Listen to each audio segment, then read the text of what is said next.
রাতে থেকেই ভেবে রেখেছিলাম আজকে সকালে জলখাবারে চাউমিন বানাবো, কিন্তু সকালে উঠে দেখি যা চাউমিন আছে আমাদের দুজনের হবে না। তাই ভাবছি কি করব। তাই মনে পড়ে গেল ঘরে তো অনেক পেঁয়াজ আছে, তাই পেঁয়াজই করে ফেলি। আমরা তেলে ভাজা খেতে ভীষণই ভালোবাসি, তাই পেঁয়াজই ভেজে ফেললাম। এখানে 4টে পেঁয়াজ নিয়েছি, সেটাকে কুচিয়ে নিলাম। আর নিলাম 3 চামচ বেসন আর 1 চামচ চালের গুঁড়ো। তার মধ্যে দিয়ে দিলাম অল্প একটুখানি খাবার সোডা, নুন, হলুদ, লাল লঙ্কার গুঁড়ো, কাঁচা লঙ্কা দিয়ে ভালোভাবে ফেটিয়ে নিলাম। তারপরে পেঁয়াজটা দিয়ে দিলাম। আমি বেসনের তুলনায় পেঁয়াজটা বেশি দিই, একটু পেঁয়াজ বেশি হলে পেঁয়াজিটা খেতে ভালো লাগে। এবারে গ্যাসের মধ্যে একটা কড়াই বসিয়ে দিলাম এবং কিছুটা তেল দিয়ে দিলাম। আমি অনেক বেশি তেল দিইনি, আমি একটা দুটো করে ভাজবো। তেলটা গরম হয়ে গেল, এবার পেঁয়াজিগুলো ভেজে নিচ্ছি।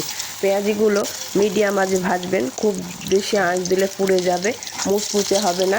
দেখুন পেঁয়াজিগুলো কি দারুণ কালার হয়েছে। এবারে হয়ে গেছে, আমি তুলে নিলাম।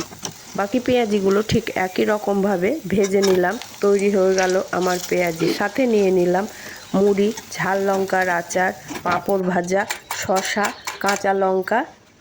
আজকের সকালের এই জলখাবার আপনাদের কেমন লাগলো অবশ্যই জানাবেন। ভালো লাগলে চ্যানেলটিকে সাবস্ক্রাইব করে আমার পাশে থাকার চেষ্টা করবেন। ধন্যবাদ।